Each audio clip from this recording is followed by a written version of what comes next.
Hey everybody, I am back and I have a very fun and intelligent guest with me today. We're going to talk to you about boundaries, and we're going to talk to you in like a really specific and also broad way about how you can implement them in many different areas of your life and your relationships. So before we get too much into it, I'm going to introduce our guest. So our guest is also named Heather, but her friends call her Nookie. She's an entrepreneur, a lover of life, a partner to the most amazing man she's ever met, an avid reader, a hiker, a cancer previvor, a traveler, a cook, and more. She has ADHD, and she's an author, educator, and coach. Her business is called Curiouser, which I love because I identify as being very curious as well. And it was born out of her personal journey and the idea that more joy, love, and success comes with a sense of curiosity about the world and a desire to know more about life and the people we encounter in it. So with that, welcome. I'm going to call you Nookie. Is that cool? Absolutely. Welcome, Nookie. We're so happy to have you here. Hey. So Nookie has written a book. Is this your first book, or is this like book number whatever? This is book number whatever. I lost count a long time ago. This one, though, is different. This is my first book in a very, very long time, decades, that I'm actually focusing in on also creating a print version. Ooh, cool. And the print version is going to be interactive with like QR codes and stuff to take you to additional information. Love that. This was a passion project for me, so I'm having a lot of fun with this. That's so cool because I know you've been working on it for a while, and I know that you've been like a pretty prolific writer in general for like decades, I think, right? Yeah. Yeah, so that's pretty badass.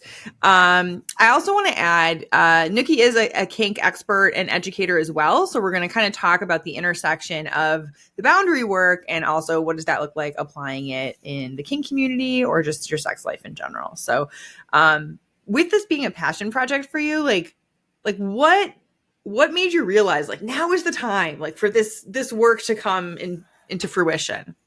So last year, you and I were talking about this a little bit before the show.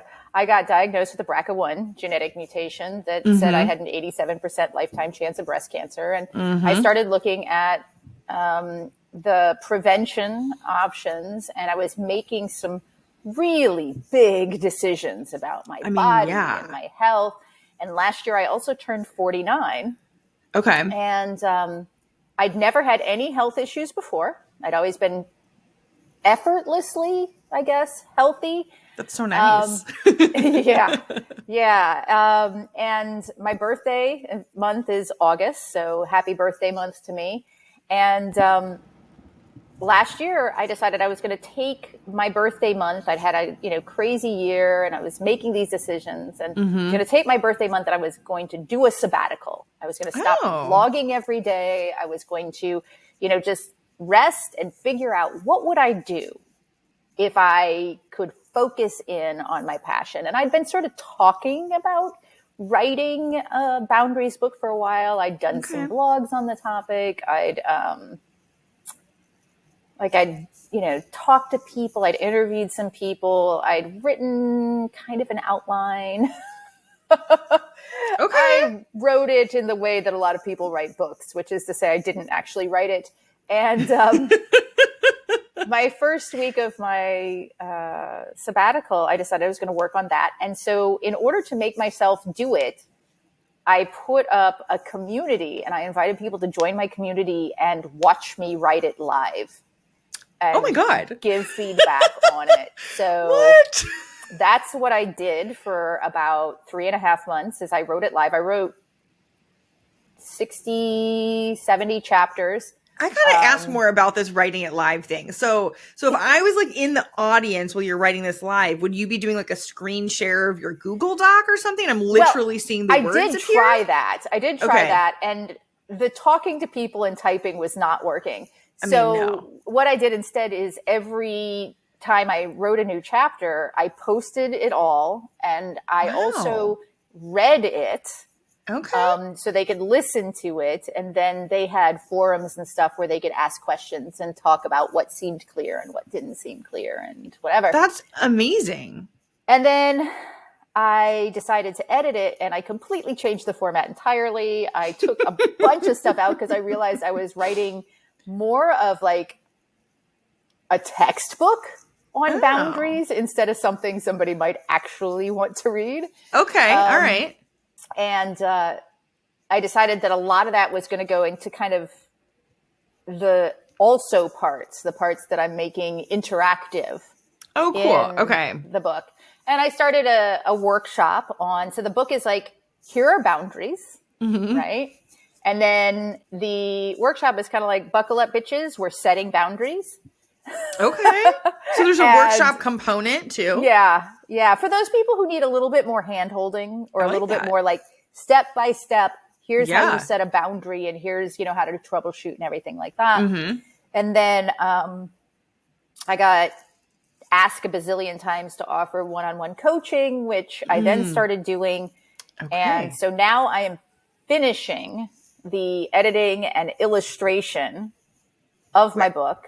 Are you illustrating it also yourself? Well, yes. And so I'm illustrating it with like crazy, like fun, like, both clip art and hand drawn stuff. So it's kind of so like cool. The idea is that boundaries is a really like heavy topic. It can be super, super heavy. It can touch on trauma and like relationship issues and so on and so forth. And I really wanted something that people would actually enjoy, like reading. And I read like I talk. So there's a lot of LOLs and smiles and like silliness in there, like when I talk about, I draw the line at, hedgehog racing or whatever it is. Like but if I'm going to say something like I draw the line at hedgehog racing, then I feel like there should be a hedgehog on that page. Okay. So I like that. So it's kind of like cute and fun, and maybe this is like why I feel like we get along pretty well. I'm kind of like that too, because I feel like sex and especially sexual trauma and, things like that can be heavy. And I do think we need to be able to like take it seriously, like educate people really well, but like bring some fun and playfulness and lightness to it as well.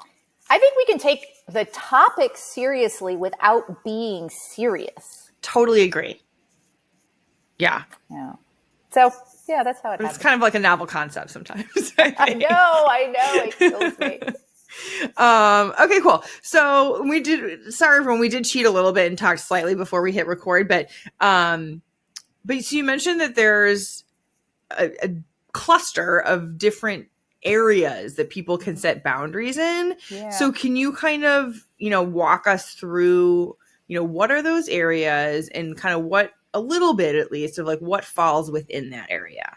Oh, sure. Okay, cool. So there are, I like to say that there are 6 types of boundaries, right?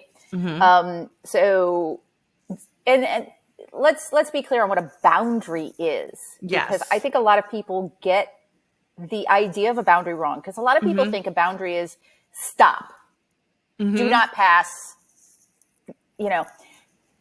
To me, a boundary is more than that. Okay. A boundary is the dividing line between your personal power and the rest of the world. It is what separates, this is what I do not want or what I want less of, from this, everything inside the boundary is what I want or want more of. Okay. This is like a different framework for me too. I like it so far. Yeah. So the idea is that if you have healthy boundaries, you're not just going around saying no to everything. You're also prioritizing the things you want to say yes to. Love that. And by saying no to all of these other things, you're reserving your personal power for the things that you want to say yes to. I like that too. So that's really important to understand. If you think about like, what is a state boundary, right? Like it's a state line that includes all the good in the state and that includes all the negative in the state. The food, the language, the, like festivals, the mountains, the beach, whatever. And it also separates it from the neighboring state, right? So you're crossing. It's the same type of thing with humans, right? It's like, and then another way that I define boundary is actually one of the interviews I did when I was asking people about boundaries. I like to do interviews with people and share, their experiences. Is one of them said their therapist called boundaries a shit shield. And I'll be honest, I had to illustrate that. And it is an otter dressed up in Victorian dress, carrying an umbrella with little poops falling down on it. So, okay. So anyway, boundaries are not just stop signs. Let's just throw that out there and move along. So let's say somebody says something that makes you uncomfortable, and you kind of laugh it off, and later you realize that you wish you'd spoken up. Right. That's an emotional boundary. Okay. You share an idea with like a coworker, and a few days later, your boss is presenting that idea as their own. And you realize that coworker must have told them. And maybe you kick yourself for not being clearer about, your wishes or making a better record of your work. That is an intellectual boundary. Okay. Other intellectual boundaries might be whether or not you're willing to actually discuss and debate your religion or your political beliefs, right? Like those are intellectual boundaries. Yep. You're on a date and they walk you to the door. And so you're happy to lead in for a kiss, but when they grope you, you freeze and just let it happen. They didn't even notice, and they're happy when they finally say goodnight. They have crossed one of your sexual boundaries. Okay. Other sexual boundaries might be who and what you're attracted to, what turns you on, not just how far and how fast are you willing to go, but like, are there words you're not willing to hear during sex or words that you really like to hear during sex? What would be a physical boundary that's not sexual? So a physical boundary is maybe you absolutely adore your new friends, but they hug like a lot. Okay. And you're not really into touch and you panic each time they go for you, right? Okay. And I think most people have experienced this. You're standing in a grocery store and the aisle is completely empty except for one other person who's breathing down your neck. That discomfort, that's a physical boundary. Yeah. I'm even thinking of different cultures and how like each culture has a different kind of, field around you in terms of like what personal space is considered normal or acceptable. So like, for example, people in New York City, when they're out in public, their physical space needs are very small because it's incredibly crowded. However, their physical space needs in private tend to be larger because they're making up for interesting. Like that being all sardined up in like, the metro or whatever. These are the types of things that everybody's going to have different. So being able to understand what yours are and how you can like maintain them is important. So what about material boundaries? So loaning money to like a family member. And then they ask you for another loan before paying the first one back. Maybe you give it to them, but you're upset about it. You've just found out you have a material boundary. Material boundaries are stuff money things. Where you live, how you maintain your stuff, how clean you keep things, whether or not you are willing to allow somebody to like, take food out of your refrigerator when they're hanging out at your place. Like this is material stuff. Okay. I'm loving how comprehensive this is. This is great. What about, and then time is the last category, right? Time boundaries. So, you have like this important project coming up on Friday and it's Thursday and your child's game is tonight and you're working overtime. So you're going to regret it, right? That's a time boundary. Another one might be, I'm sorry, I can't go out this evening. I've had a crazy week and I need some alone time with my cat, right? Like setting that personal space boundary. And I just had a friend set that one with me where like we were talking about doing something this weekend. She was like, I don't have a lot going on, but I kind of need to just sit and like vegetate and watch TV with like my dog and do nothing. And for me, I was like, I totally respect that. And I appreciate when someone is honest and just tells me their actual boundary. That is the ideal. Like to be able to say, thank you for speaking up for yourself. Right. Because I talk about boundaries and ethics being two sides of the same coin. Ooh, interesting. So when somebody sets a boundary with me, I want to validate, support, and honor that boundary. Because what happens is we're not taught a lot about boundaries, right? So people are constantly stomping our boundaries.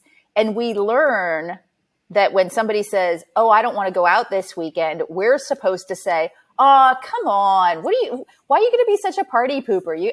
There is like so much of that. Yeah. And so when we start focusing on how we treat other people's boundaries, we get more sensitive to our own. And when we start focusing on our own boundaries, we start seeing them more in others. So it's give and take, boundaries and ethics. How do we allow people to treat us? And then how do we treat others? This is so good. I just want to like take all the notes. I can't wait for the book to come out. Because I think this is an area where boundaries has become, kind of a popular thing to talk about, but people have such different ideas of, what that means. And as I'm hearing you explain the different areas, I'm really hearing this idea that you have to be paying attention to your emotions. It's like each boundary is like, that's how you know when you have a boundary or maybe you need to set a boundary is when you're feeling like, oh, I wish I had spoken up, or, you're feeling frozen or violated, or you're feeling resentful. It's like, these are all your signs. Yeah, totally. Absolutely. One of the things I run into with people is when they start setting boundaries, and I feel this way too, and I have my own kind of like very basic guideline test for people, but they feel bad. Like a lot of times they're like, okay, I'm setting the boundary, but like now I feel like am I a bad person? So there's actually a chapter in my book called It's Not Your Fault. And it's not, because boundaries is not something people are taught. In fact, we're usually taught the opposite. We are taught that if you set a boundary, people aren't going to like you.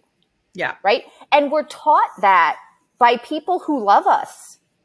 Right. Because they don't want us to set boundaries and not be liked. The challenge is we are also taught that by people who don't want us to have boundaries.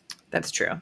Right. So it's really, really hard to overcome that idea. And that's one of the reasons that I talk about, like, boundaries are not just what you don't want. Boundaries are what you want. So let's talk about what it means to be somebody who sets boundaries. Yes. It means that somebody comes into your life and treats you in a way that you don't love, right? And maybe they call you a name, or maybe in the very first message to you, and I'm sure you've gotten a few of these on like dating sites or whatever, hey, Heather, I think you're really attractive and I would love to beep, beep, beep you. Right? Yeah, definitely have received several of those. And so what do? Right? Like at this point, most femmes on dating sites are like, I'm just going to block them. Right? I just don't even have the energy to set a boundary. Right. But in and of itself, that is a boundary. It is. You have just made it very clear that that's not acceptable in your life. Yes. What if, though, that person is already in your life and you're out to dinner and you've been dating for a couple of months, and then they do something that makes you feel uncomfortable? That's when we start going, oh, I don't want to ruin this. Here's the thing. Yes. Here's the thing. Okay. Are you ruining it if that behavior is not something you're willing to live with for the rest of your life? This is a great question, Nookie. And this is where I see people go wrong every single time. Yeah. Because, you know, my last episode that just came out this week was all about authenticity and people pleasing. And so I feel like this is the perfect compliment. Perfect. I'm not sure. We'll probably wait and release this one until your book comes out so people aren't like hanging on the edge of their seats. But so we won't like torture you people if you're listening to this. You can assume the book is out. But but maybe go back and listen to the authenticity one too. There is a free 100-page sample download. You don't even have to put in your email address. You can just download the first 100 pages. It's not perfect. It's a little rough, but it gives you the idea. So, you know, if you want to check it out, even if the book is out and you just want to check out my writing style and my silly illustrations, you'll get to see the otter carrying her shit shield. Okay, I love that. But I mean, I think what you're saying is so important because it's like we have this really, really deep need for belonging as humans, you know, and it makes sense even from like a survival perspective. But so when anything threatens that, it's like, oh, I can't do it, you know? And so what I was talking about in the authenticity episode is like, we're actually preventing ourselves from having true intimacy and being fully seen because we're not being authentic anyways. And so someone likes some made up version of us, not us. Here's something interesting. I'm gonna read this to you because somebody said this to me this morning on, I posted something about how the most dynamic and attractive people I know have strong, healthy boundaries. Ooh. And this person wrote that she's learning to set up healthy boundaries. And it's a long process to go from boundaryless to healthy. Totally. And they're used to fitting themselves into a social network, right? And it took a long time for them to stop trying harder and harder and harder to be able to walk away from people in situations that weren't healthy. And instead, they emptied their emotional resources. It spilled over into their intellectual lives, and it affected other people in their life as well. And they said that the beautiful thing about setting up boundaries now is that all of a sudden, they're starting to meet authentic people who are kind and wholesome and have boundaries so clear, as they put it, aliens can see them from Mars. And I mean, that's so valid. Like there's so much upside to it that doesn't get talked about enough. It's crazy. And that's the thing. Like, so when you're clearing out all these people who want to take advantage of you and use you and stomp all over your boundaries, whether they're conscious of it or not. Right. I like to say manipulation is always intentional, but it's not always conscious. Okay. Like they know what they're hoping to get out of you. Oh, yeah. Right. And it's worked for them before, but they may not realize that it's actually manipulation. But that's a whole nother story. I've got a little mini book I'm going to write on gaslighting, manipulation, and scunnery of the worst sorts. But when people who do those sorts of things are stopped and you just say, hey, that's actually not right. I said no and you're pushing me. Right. If they aren't able to say, oh shit, I'm sorry, you're right. Yeah. Removing them from your life so that people who would respond that way and say, thank you so much for letting me know your needs and your boundaries can get in.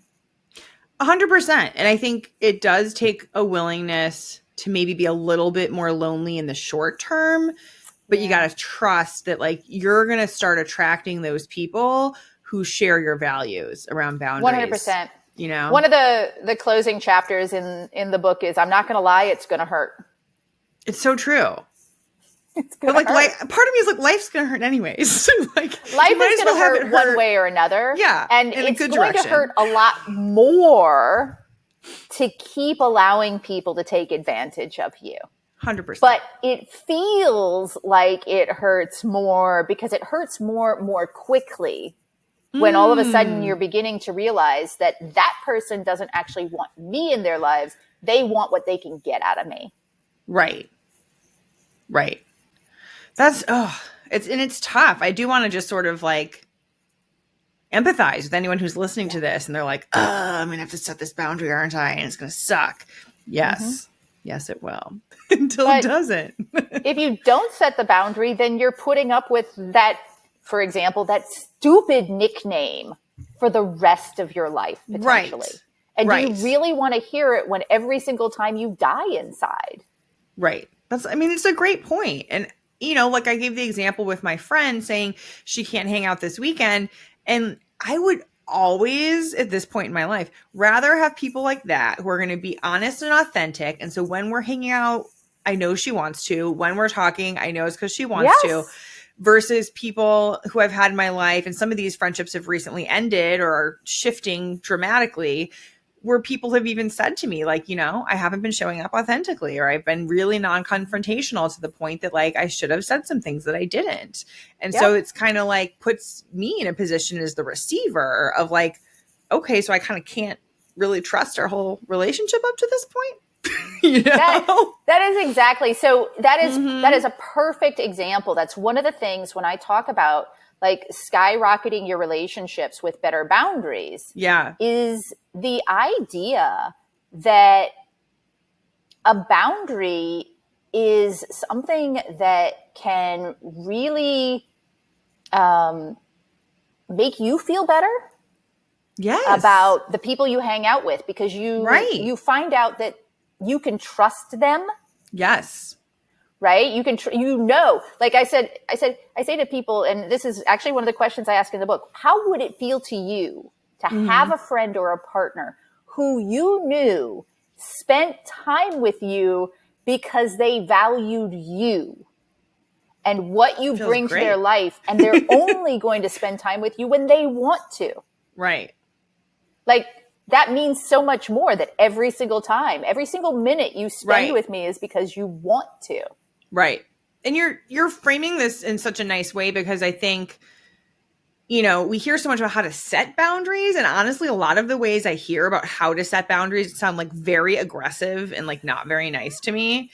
And I'm kind of like, this is not what I would tell people. But if you want to post that on Instagram, do you?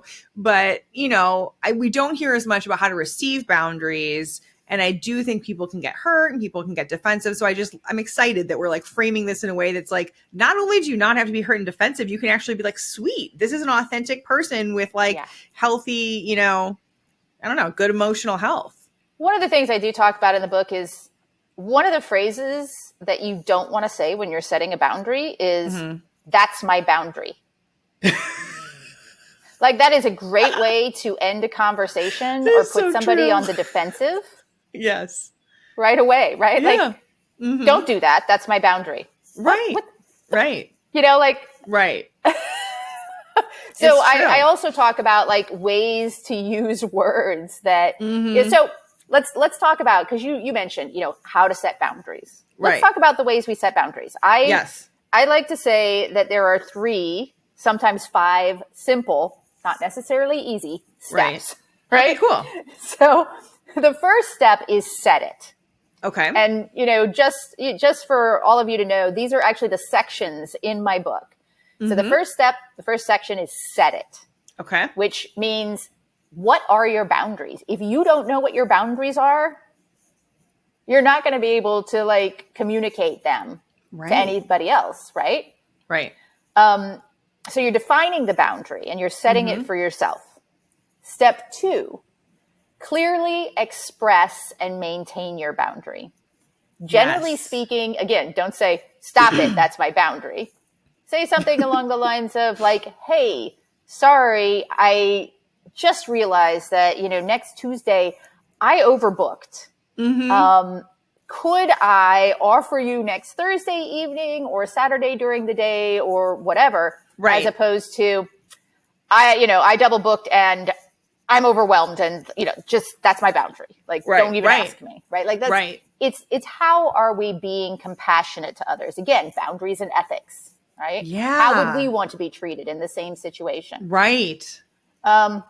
Step 3, once you have stated your boundary and made it clear that it matters to you, watch to see what happens over time, and then review your actions and theirs. So that's the review it step. Now, that might be all you need to do. So let me give you an example. Prior to these surgeries, my partner and I were going out to the movies, and we were chit-chatting about some of the things we needed to get into place for, my recovery. Okay. And I said to him, well, one of the things I'm going to need for my convalescence is yada, yada, yada, yada. And he's like, I don't like that word.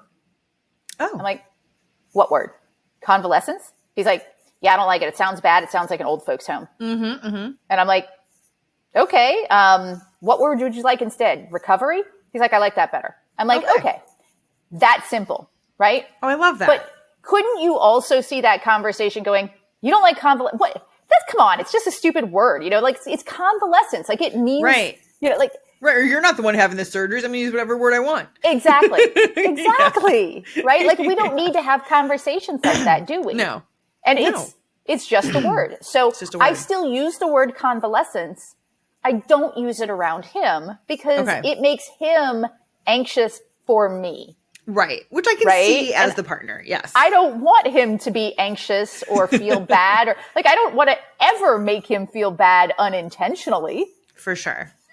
I don't know if everyone caught that. She's got a little devilish grin going on, like maybe on purpose sometimes. Actually, so there's a joke, and I'll get to the other two steps here. There's a joke that became kind of a platform of mine, which is, do you want to kick a puppy?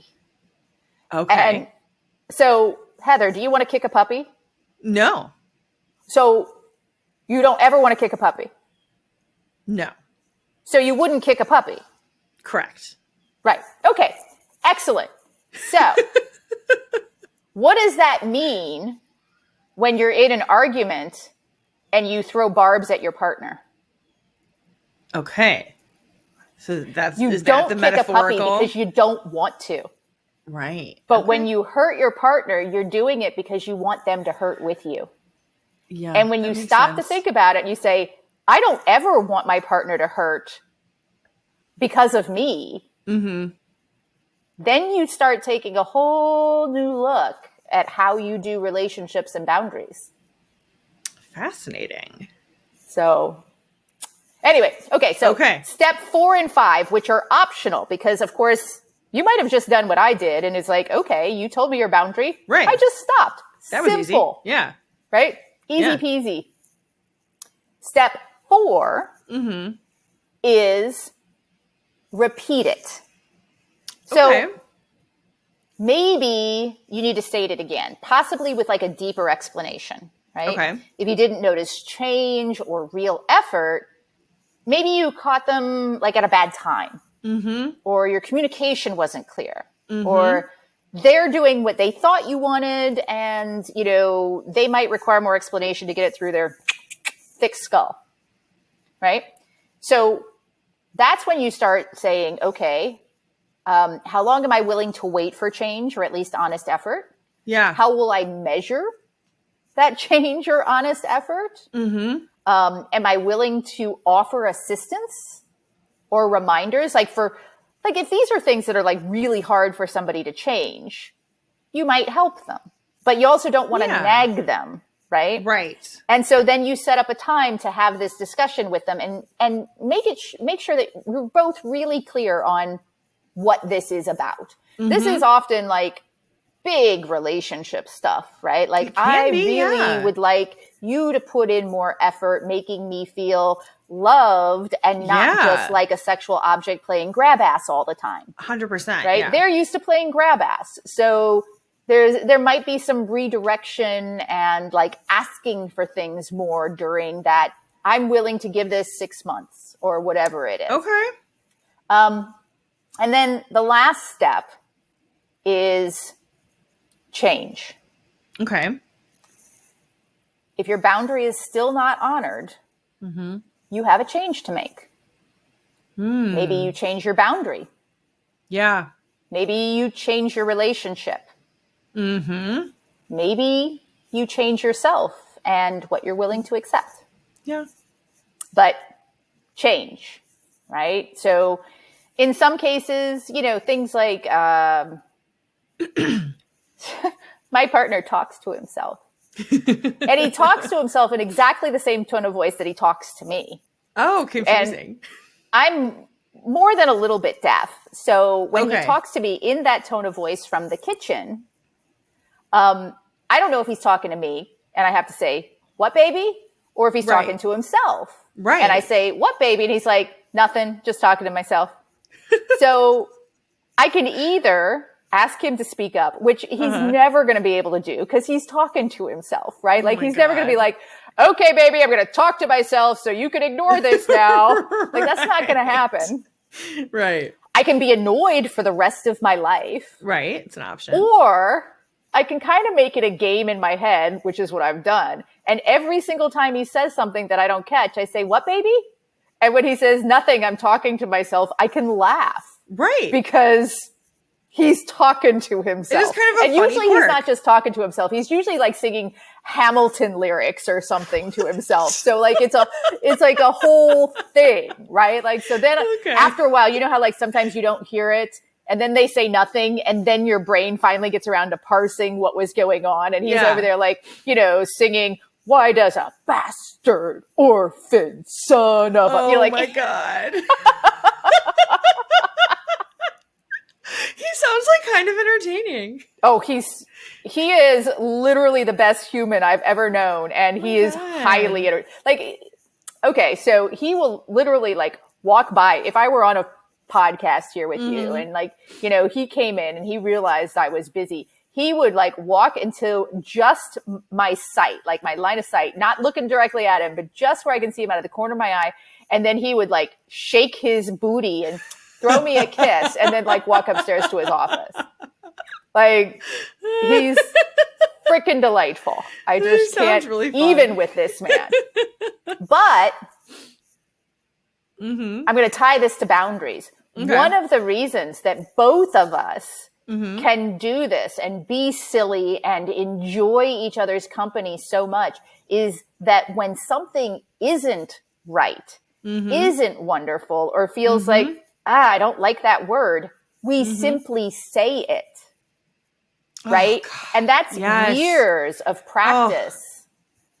I feel like vicarious relief hearing that because, you know, what happens in most of the relationships that I work with, which, you know, granted, they've pre-selected to come see me. This is not just like random people on the street. So we'll keep that selection bias in mind. But, you know, it's the opposite. It's kind of like we don't talk about things or we yell about things. And so what happens is there's, you know, I think about this energetically and emotionally. It's like there's this buildup of almost like relationship plaque in your relationship arteries. I said that to somebody earlier today who was coming to me with some questions for coaching. I was like, all these the little things, the resentments, the annoyances, like all of these things that are unspoken or spoken with spite or whatever, they build up and the love and the affection and the silliness and the authenticity cannot get through. 100%. Oh my God. Great minds think alike. Great Heathers think alike. So it's like just to hear that like we don't let shit build up. I think so much, you know, of the time people are afraid to have the conversation because it might go poorly, but it's almost like routine maintenance. It's like you go to the dentist and you get rid of the plaque on your teeth every 6 months. It's like the same thing. It's like you need to be doing this on a regular recurring basis to prevent the buildup. Absolutely. And that's one of the reasons that I say, I'm not going to lie, it's going to hurt because when you're learning to set boundaries, also, you know, we talked about like how you said, oh my gosh, I'm not sure I would set boundaries that way, but you know, whatever. Yeah. When you're learning to set boundaries, you're not necessarily good at it. No, you're not going to be. I spent 22 years as enthusiastic amateur dog trainer. I did some competitions. I love working with dogs. And one of the things that is critically important when you're working with a dog and training a dog is that you be confident in your leadership. Yes. When setting boundaries, it's being kind and compassionate with your words and having conviction that you have a right to your boundaries. And that takes practice. Yeah. And you're going to screw up a lot. Right. In between, right? Like you're going to throw that fit when it was completely unnecessary. And you're going to say something snappish at somebody instead of saying, hey man, that's not cool. Don't do that. Yeah. Right? Like, because you don't know how. It's kind of like a toddler learning to walk, right? Like they get up and then they fall, and then they get up and then they stumble, and then they kind of like run halfway across the room and then fall flat on their face, right? And eventually, you get to a point where, like me, you only trip over a painted line like once every 3 months. Right. Which is damn good, people. Yeah. And I can breathe and walk at the same time now. So this is like, impressive. This is progress after 50 years.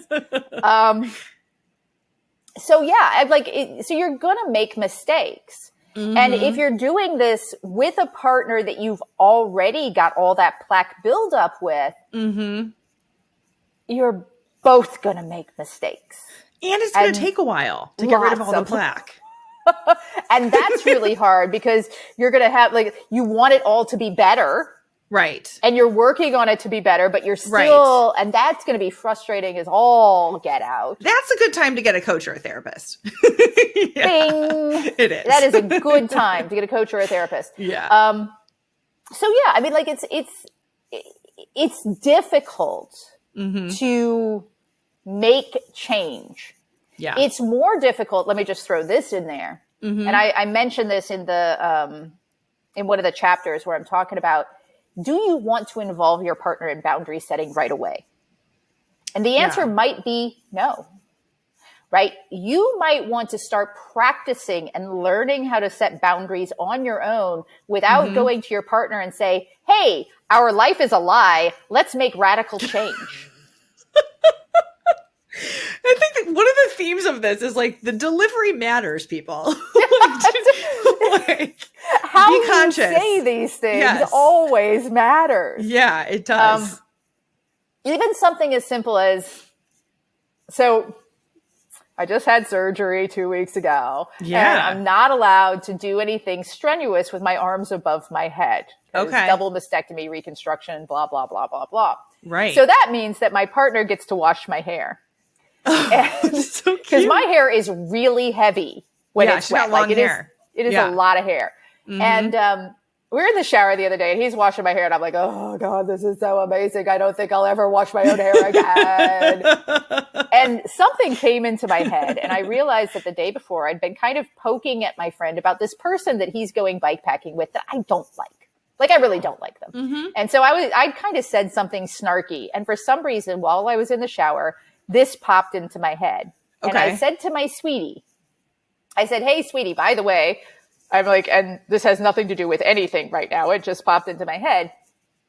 If my picking at fill in the blank here ever gets to be too much for you, just let me know. Like, that's kind of like my natural bitchiness coming out. It doesn't have to be though, right? Like, I don't have to do that around you if for some reason you feel like I'm hurting you by not liking them. That's like a proactive reverse boundary. Right.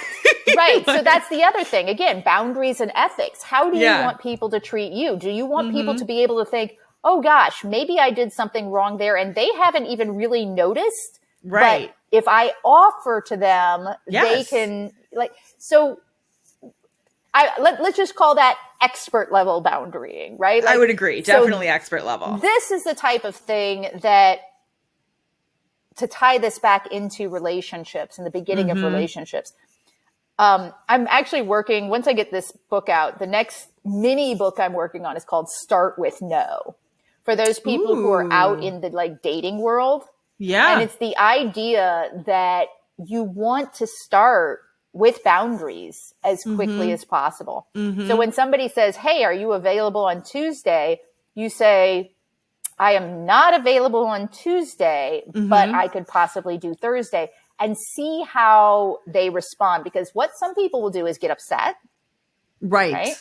What some people will do is just all of a sudden, like, they'll feel rejected and they'll just sort of like stop talking. Interesting. Right. And some people will say, oh, Thursday doesn't work for me, but I'm really excited to meet you. Let's compare our schedules. Yeah. And that's the person who obviously has their own boundaries. Right. Right. Right. And that's what you're looking for. You're looking for somebody that you can negotiate with and, more importantly, collaborate with. Yes. To create a relationship in the sweet spot. Right. Where, for those of you who don't know, the sweet spot, according to me, is a Venn diagram. Two circles overlapping. This is what you want. This is what I want. Our relationship is the overlap. Love that. Right? So everything, my partner and I have about a 70-75% overlap. It's amazing. So 25% of our lives is ours to do whatever with other people. Like, I'm not going bike packing with him. No. I'm not.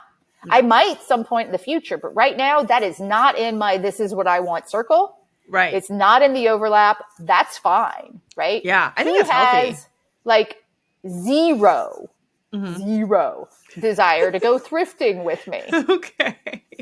Okay, fine. I'll do that with my girlfriends. I don't need to drag him along. Right. Like, he has less than zero interest, right? Right. Building a relationship in the sweet spot. So if you can start with no, if you can start saying no and setting boundaries with people you don't know, you're going to weed them out so much faster. So true. And find the people who can set boundaries with and for you so much more quickly. Yeah. And I mean, I think that's so important what you're saying. I also just want to add, because I know people listening are going to be like, oh yeah, I should just say no, even if I'm available. No, authentically. You're going to set these boundaries authentically. So if you're free on Tuesday, don't say you're busy. But if you genuinely are like, I'm technically free, but like I actually really need to rest. Yes. That's valid. Like that's valid to be like, Tuesday's not great. Could we do this? Tuesday's not free because I've already written to my calendar that I'm spending it with my cat. Right. And that is valid. That's basically what my friend just told me, that I was like, hey, rest is real. But I think sometimes we discount it when it's ourselves. Yeah.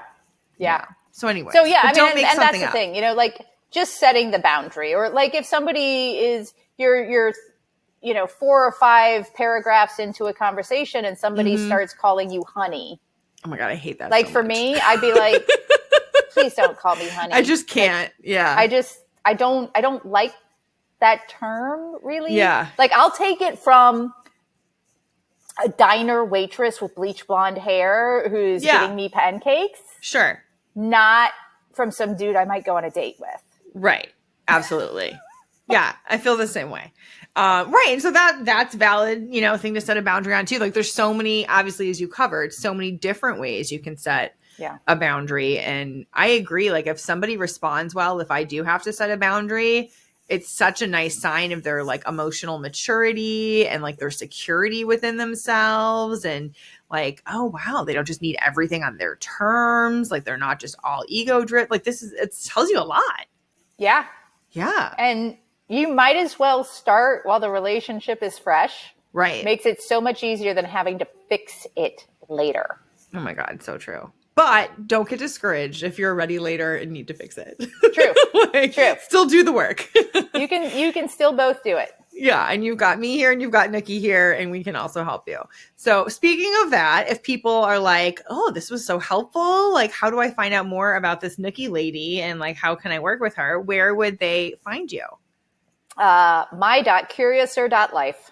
My.curiouser.life. We will link to that in the show notes. Yep. And you're on social media as well, right? I am, but not a ton. Just like I try not to be. Okay, so I am on social media. I haven't been recently because of my surgeries and stuff. I've been kind of like laying low and not doing a whole lot on social media. And the book has been a priority, getting the book done. Yeah. Of course, once the book is out, I'll be all over social media again. So primarily Facebook and YouTube are where I focus because conversations and stuff. Nice. And on that my.curiouser.life is where you can download the sample book, the first 100 pages. Okay. And when it's for sale, will the book be for sale there as well? Or should they go to I'll Amazon? have links to it. Okay, perfect. Yeah, for sure. Great. Okay. Absolutely. I'll be like, I'll be like, putting links everywhere. Like I'll have it probably tattooed on my forehead I'm so or something. excited. I feel like everyone needs to read this book. I'm excited to read it. I completely agree. Everyone needs to read this book.